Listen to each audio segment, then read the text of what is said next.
With so many options, why choose Arizona State University? For me, the only online option was ASU because of the quality. Their faculty was really involved with their students and care about your personal journey. The dedication to my personal development from my professors, that's been extremely valuable to me.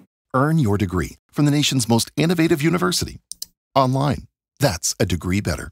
Explore more than 300 undergraduate, graduate, and certificate programs at asuonline.asu.edu. Fazia sucesso, ia lá e levava o outro junto. Não ia sozinho, é o espírito de coletividade. Que a arte, enquanto intervenção social, é um novo tipo de heroísmo nacional. Então, para mim, a arte ela tem que servir para uma intervenção social.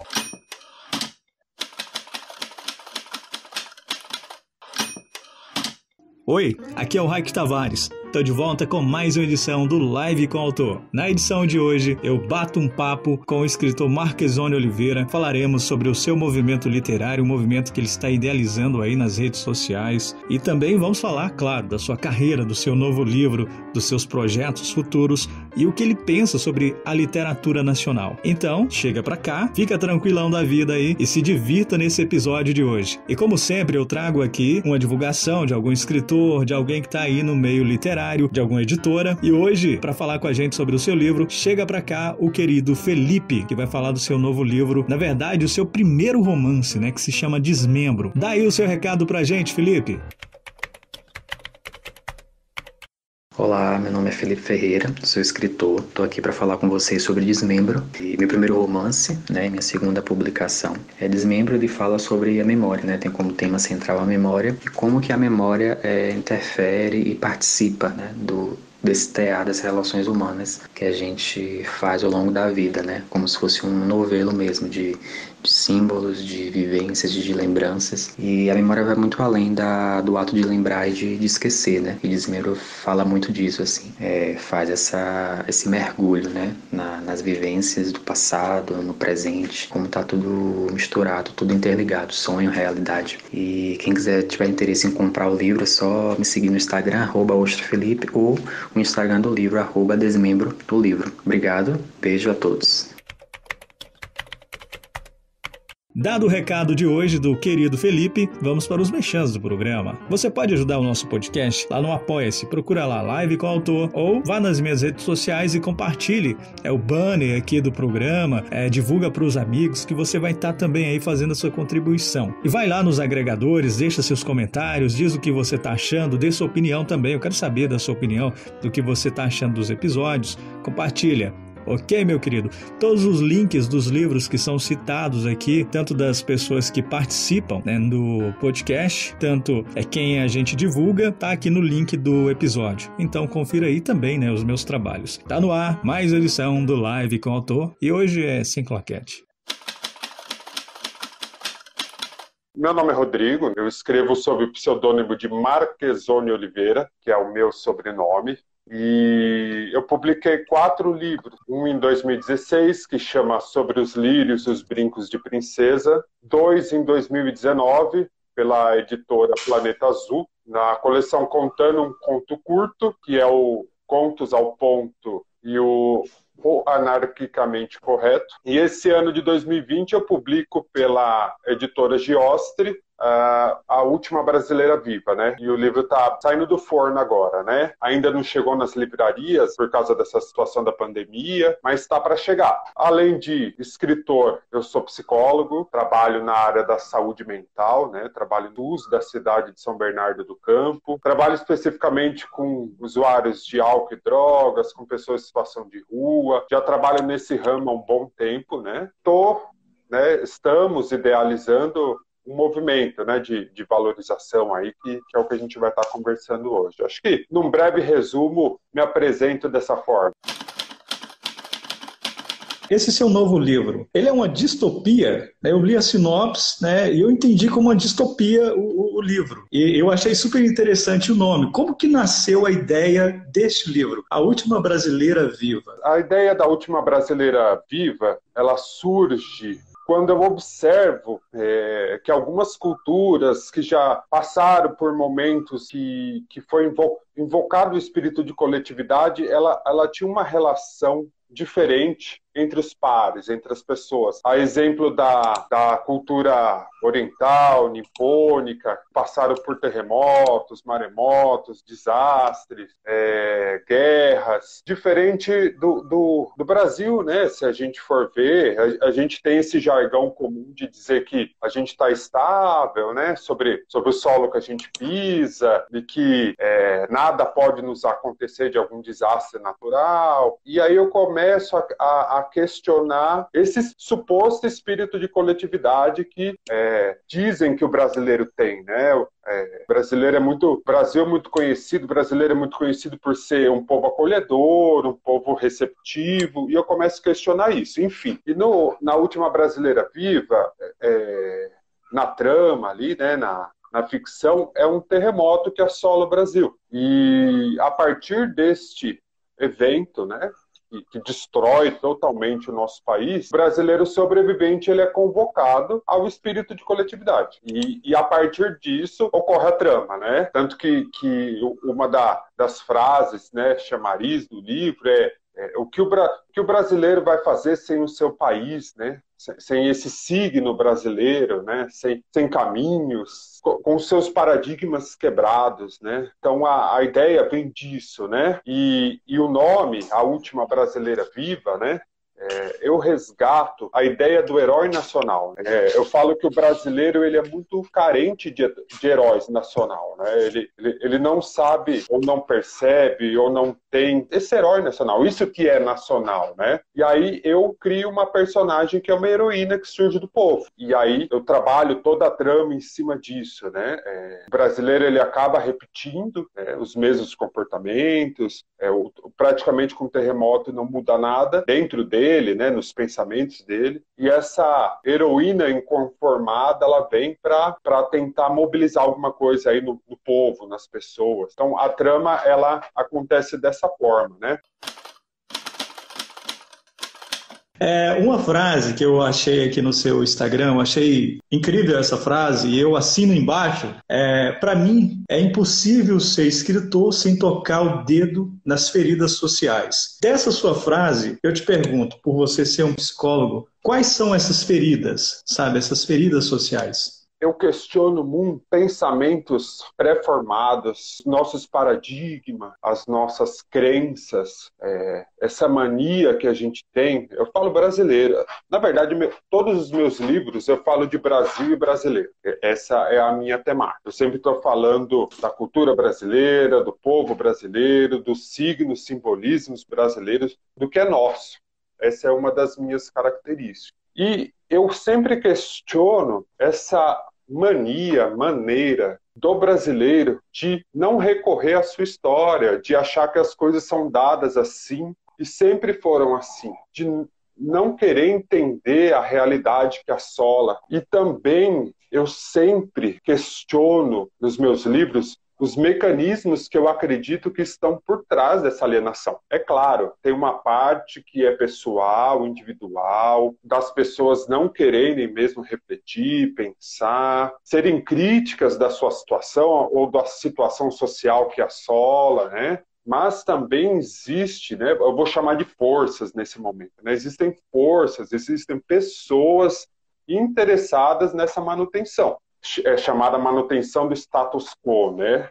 E quando eu taco o dedo nas feridas sociais, eu vou questionando o dia a dia do brasileiro, eu vou questionando as nossas crenças, os comportamentos que a gente repete sem pensar, e o preconceito. Como eu disse, por exemplo, na última Brasileira Viva, né? O brasileiro ele é dito como um povo acolhedor, que ele tem esse espírito afetivo, e eu questiono. Eu acredito que não. As últimas ondas aí, as últimas notícias, é de muito preconceito. Talvez sejamos acolhedores em momentos específicos, né? Numa festa, num carnaval, alguém que vem de fora e é novo e a gente tem essa curiosidade, mas entre nós, eu digo que nós somos muito cruéis. Apesar de toda a diversidade cultural, de povos, de raça, mas a gente é preconceituoso, isso vem crescendo. A intolerância, o degladiar. Tem uma frase que eu uso muito, né? Ela está muito expressa no meu primeiro livro, que é assim, a melhor forma de você dominar um povo é colocar um contra o outro, e é o que eu mais percebo ultimamente de movimentação aí. É importante debater, é importante não concordar com o outro, não estou falando de um espírito benevolente, xoxo e sem nexo, mas é intolerância. Eu vejo muita intolerância. Então, eu vou mexendo com todas essas feridas, né? Meu primeiro livro, eu questiono a pobreza, né? Eu reconto a história do Brasil, eu vou lidando com o que eu digo dessas feridas sociais. E mais uma coisa, para mim, o artista, o escritor, o pintor, ele pode utilizar da arte pela arte, não tem problema. Mas eu até escrevo que a arte, enquanto intervenção social, é um novo tipo de heroísmo nacional. Então, para mim, a arte ela tem que servir para uma intervenção social. É necessário, a gente está numa época que é necessário isso. Então, tento fazer a minha parte. Né? Tento mobilizar pensamentos, tento fazer as pessoas repensarem as suas atitudes.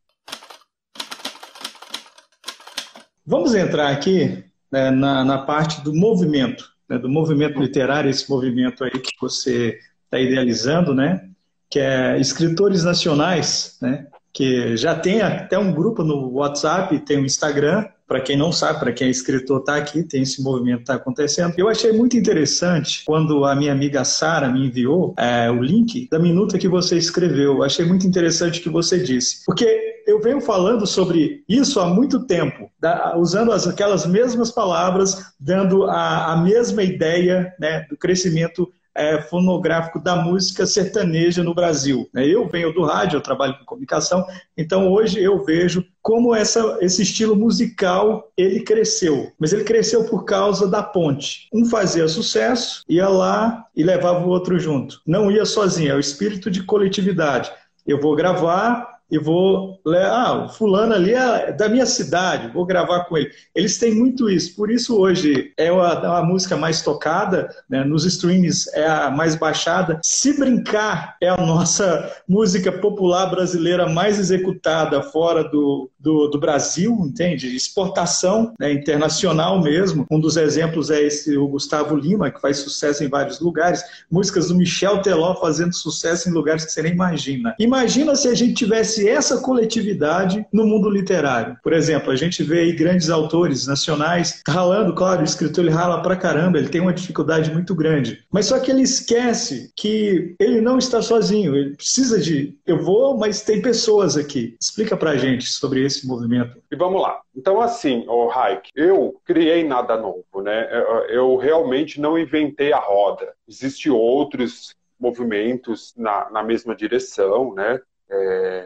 Que chama o leitor brasileiro para valorizar os livros nacionais, para valorizar o que é produzido no Brasil. Inclusive, nessa época, está toda essa questão da taxação dos 12%, né? Tá toda uma onda aí, né? Então, eu realmente não inventei nada novo e não é uma criação nova. Mas o que me atravessou para eu pensar esse movimento é exatamente isso, a desvalorização que o próprio escritor nacional tem de outros escritores.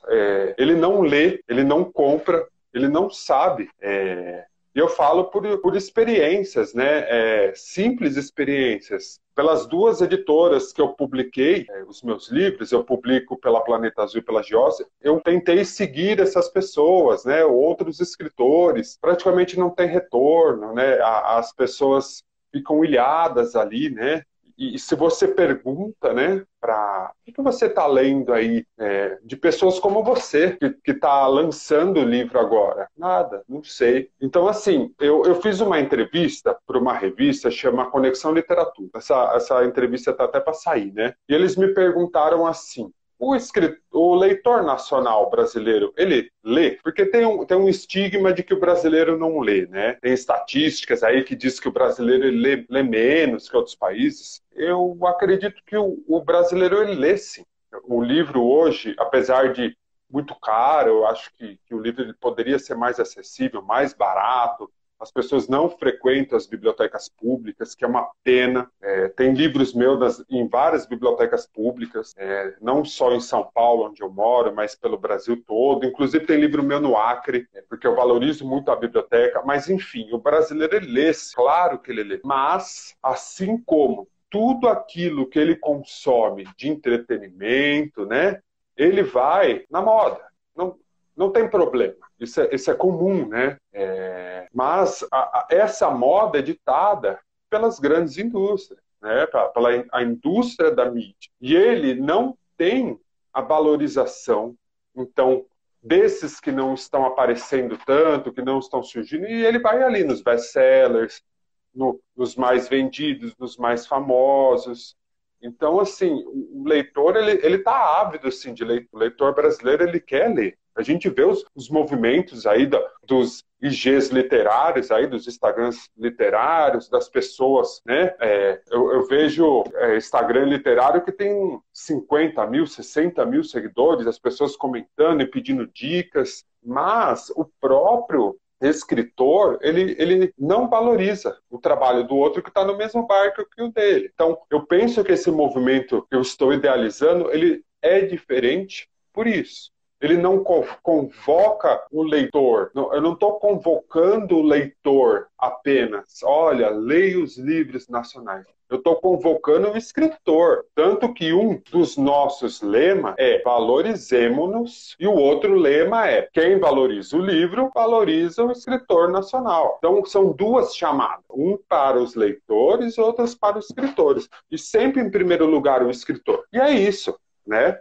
O sertanejo ele cresce muito porque um vai chamando o outro, um vai agregando o outro, um vai trazendo o outro. Eu lembro, eu sou roqueiro, né? Eu sou metaleiro, para falar a verdade, né? E eu lembro uma época que o heavy metal e o rock and roll tava nessa, anos 80, anos 90, foi o boom, né? O boom do heavy metal, do rock and roll. Quando eles pararam de se apoiar, né? Principalmente aqui no Brasil, acabou, sumiu, né? Me fala quais são as bandas hoje brasileiras de rock, sumiram, desapareceram. Agora o funk percebeu isso, o funk está se apoiando, e a gente não, a gente está preso em paradigma. Paradigma esse de escrever um livro e agora eu tenho que dar conta, eu tenho que me virar sozinho, eu tenho que fazer vender, eu por mim mesmo. E se não dá certo, então eu não sou tão bom. E pior, para mim pior é quando dá certo, quando a pessoa vende, consegue público, porque aí ela não quer nem saber daqueles que não estão conseguindo. Cheguei até aqui, foi um esforço danado, porque como você disse, é um esforço danado ser escritor. No Brasil, é muito difícil viver de escrita. Eu tenho diversos trabalhos. Sou psicólogo, sou computurista, sou professor de Tai Chi Chuan, e vai. Escritor é um hobby que eu estou profissionalizando. Então, para você viver de escrever já é difícil. Então, aquele que consegue, ele fala, eu ralei. Eu nem quero saber desse povo, eu ralei. Então, a diferença desse movimento que eu estou idealizando com várias outras pessoas é esse. Primeiro é convocar o escritor, depois o leitor, né? Então, não inventei a roda. Não inventei a roda de forma alguma. Vamos entrar aqui, né, na parte do movimento, né, do movimento literário, esse movimento aí que você está idealizando, né, que é escritores nacionais, né, que já tem até um grupo no WhatsApp, tem um Instagram, para quem não sabe, para quem é escritor está aqui, tem esse movimento que está acontecendo. Eu achei muito interessante quando a minha amiga Sara me enviou o link da minuta que você escreveu. Eu achei muito interessante o que você disse, porque eu venho falando sobre isso há muito tempo, usando aquelas mesmas palavras, dando a mesma ideia, né, do crescimento fonográfico da música sertaneja no Brasil. Eu venho do rádio, eu trabalho com comunicação, então hoje eu vejo como esse estilo musical ele cresceu. Mas ele cresceu por causa da ponte. Um fazia sucesso, ia lá e levava o outro junto. Não ia sozinho, é o espírito de coletividade.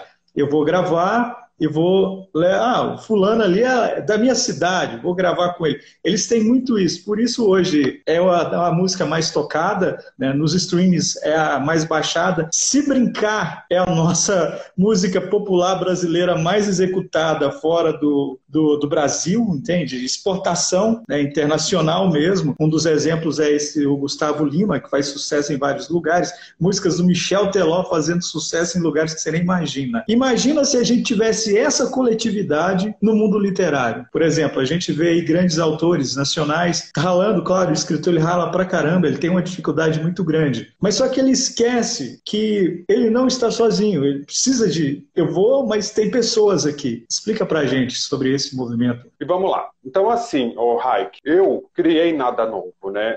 Eu realmente não inventei a roda. Existem outros movimentos na mesma direção, né? Que chama o leitor brasileiro para valorizar os livros nacionais, para valorizar o que é produzido no Brasil. Inclusive, nessa época, tá toda essa questão da taxação dos 12%, né? Tá toda uma onda aí, né? Então, eu realmente não inventei nada novo e não é uma criação nova. Mas o que me atravessou para eu pensar esse movimento é exatamente isso, a desvalorização que o próprio escritor nacional tem de outros escritores. Ele não lê, ele não compra, ele não sabe. E eu falo por experiências, né? Simples experiências. Pelas duas editoras que eu publiquei os meus livros, eu publico pela Planeta Azul e pela Giose, eu tentei seguir essas pessoas, né? Outros escritores, praticamente não tem retorno, né? As pessoas ficam ilhadas ali, né?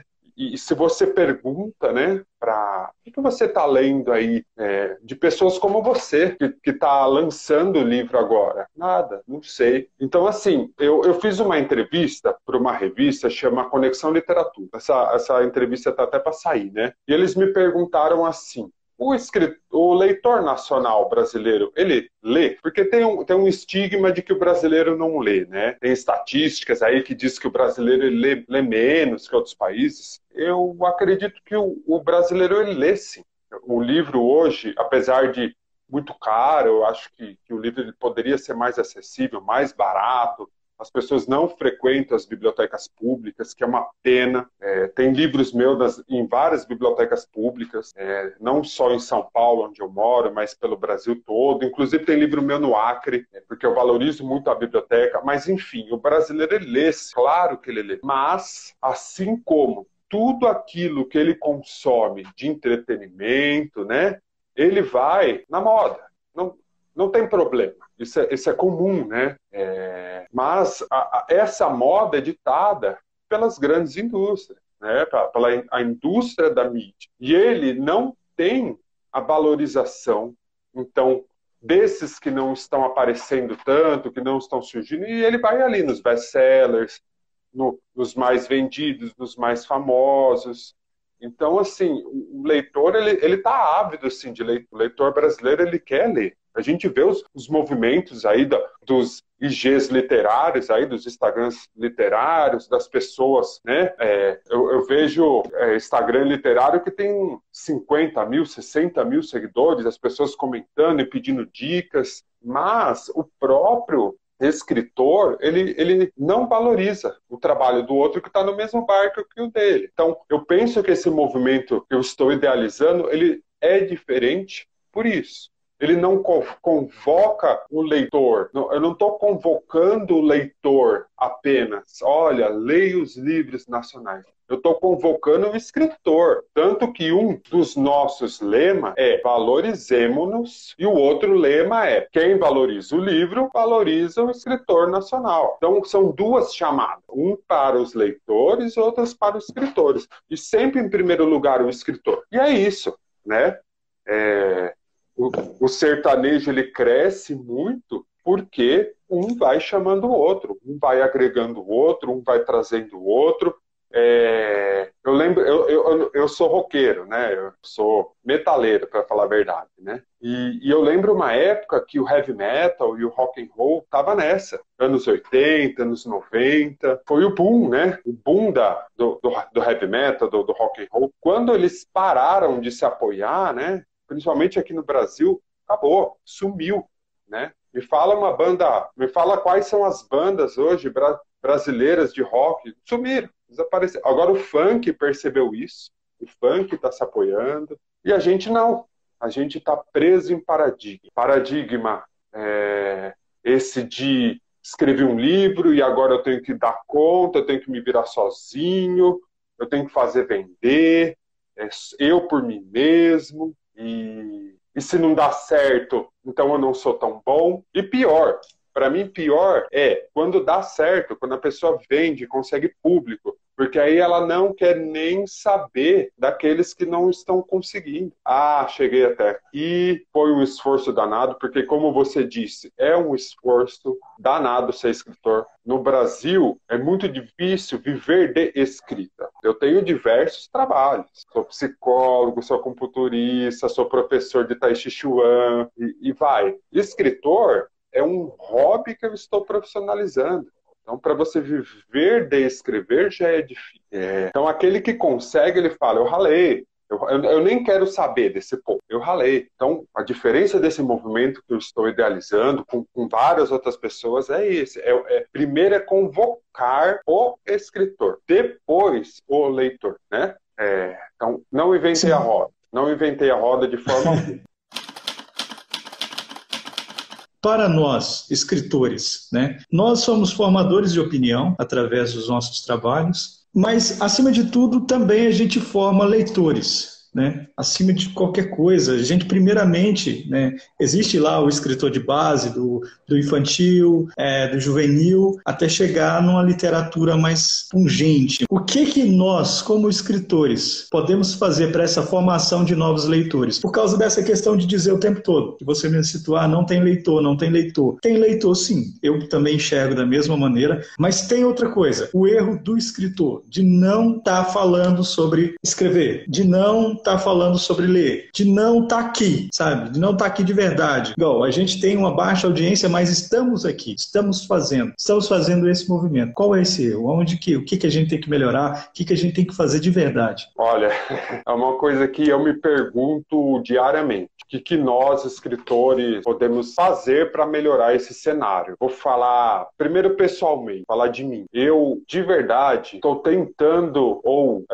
eu não quero me apegar a seguidores de Instagram, até compra mesmo do meu livro, né?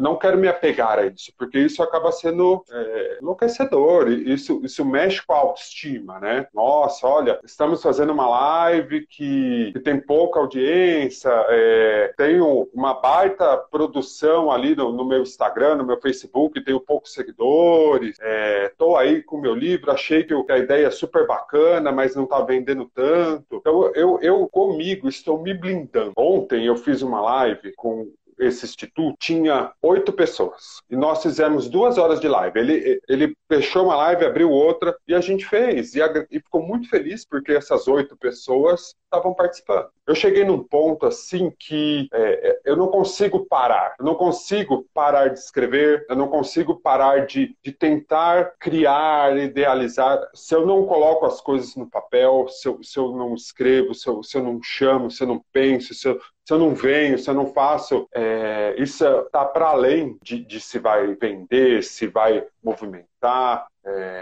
Não quero me apegar a isso. Eu, Marquezone Oliveira. Agora, de um plano, né, social, maior, né, de Brasil, a gente tem que mostrar mais o que a gente está fazendo, né? A gente sabe que o mercado literário não é tão bom, tão bonito assim, vamos dizer, né? Eu acho que quem nunca escreveu um livro nem imagina, né? Mas as livrarias e os livreiros, eles querem comprar aquilo que vai vender. Não é nem compra, né? As livrarias adquirem livro por consignação, né? É aquela coisa, deixa aí, se vender eu pego mais, né? As editoras também. Eu não estou puxando sardinha não, mas eu sou muito grato pelas editoras que me publicaram, porque são editoras que valorizam os pequenos escritores, os escritores que estão surgindo, porque tem muitas editoras por aí que querem aquilo que já vai vender, por mais que não seja tão bom quanto aquilo que, né, ainda não está vendendo. Os próprios Instagrams literários, né? Você vê aí um Instagram literário com 60 mil seguidores, a pessoa com milhares de curtidas, né? E aí você fala, nossa, se ela divulgasse o meu livro, alcançaria um público grande e fazendo exigências absurdas, né? Os Instagrams literários estão cobrando, né? Ó, tá bom, eu falo do seu livro, mas você me manda um livro, me paga tanto, tal, virou um comércio. Então, o escritor, ele tá nisso, né?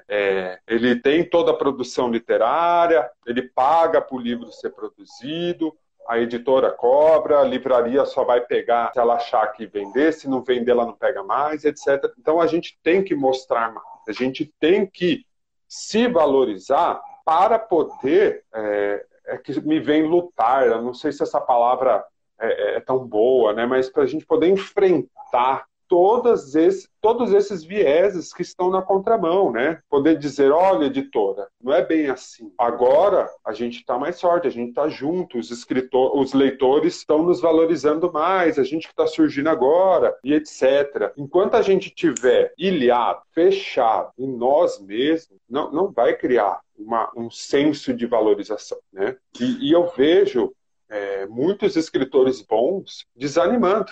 Isso é muito triste, Rafa. É muito triste. Você vê que o livro é bom, a produção é boa e a pessoa, e aquilo não virou e nem é culpa dela, e ela acha que é culpa dela, é por falta de investimento mesmo. Investimento de fora, e a pessoa desiste. Vou contar uma história para você. No começo da pandemia, eu esqueci o nome da escritora, mas eu sei que o livro é A Realidade de Mandu. Nesse livro, por um acaso, essa escritora escreveu que em 2020 ia ter uma pandemia. Do nada, os livros dela se esgotaram, né, nas livrarias. E eu falei, eu vou falar com essa mulher, né? Parabéns, né? Caramba! Que coisa profética. Por quê? Porque o meu livro, A Última Brasileira Viva, para mim também tem algo de profético. Eu concluo ele em dezembro de 2019, com uma ideia de algo assolando o Brasil e fazendo a gente repensar toda a nossa realidade social. E em dezembro, lá chega a pandemia, em fevereiro chega no Brasil. E aí, eu estou falando disso, eu acho que eu tive alguma ligação intuitiva aí que alguma coisa ia acontecer com a gente, né? E eu elogio ela, falo, nossa, olha, eu também. E essa menina, ela fala, olha, eu tinha até esquecido que eu escrevi isso. Eu nem lembrava, isso não é meu, eu inventei lá na hora. Eu li do Chico Xavier, eu li do sei do quê, e eu criei essa ficção que eu nem lembrava. Ela estava num estado, ela mesma não conseguia lidar com isso, né? Porque esse livro, se eu não me engano, ele foi publicado em 2017 e ela já tinha desistido. Um baita livro bom, com algo até profético. Então é isso é muito triste. Eu sempre peço no final, o pessoal indicar para a gente aqui um livro, uma série, um filme, tá? Indique alguma coisa contemporânea que você está lendo, nacional, filme, livro, alguma coisa pra gente. Eu sou muito ruim de filme, tá bom? Já vou explicando que eu adoro o próprio Gabriel Garcia Marques, né? 100 Anos de Solidão. Eu adoro. Leiam o que está surgindo aí no ambiente nacional. Busquem, né? Busquem os livros que estão surgindo aí. Procurem os pequenos escritores e leiam esses novos que estão chegando. É fácil de achar, é só entrar nos Instagrams, nos Facebooks, que eles estão aí. Posso só fazer um fechamento? Quem quiser entrar no Instagram, @escritores _ Brasil, por favor, entre, siga a gente, compartilhe. quem quiser integrar ao movimento, né, ver como é que pode colaborar, manda um direct, né? Conversa com a gente, sempre quanto mais melhor. Como você disse, tem um grupo de WhatsApp, né? Então, se quiser entrar nesse grupo e para a gente pensar junto, o movimento não é de ninguém, apesar de eu estar à frente, mas é à frente por enquanto. Eu espero que um dia esse movimento ande por si mesmo e o objetivo é único, é esse, é valorizar o que é da nossa terra. Procura, acessa a gente aí que é muito importante.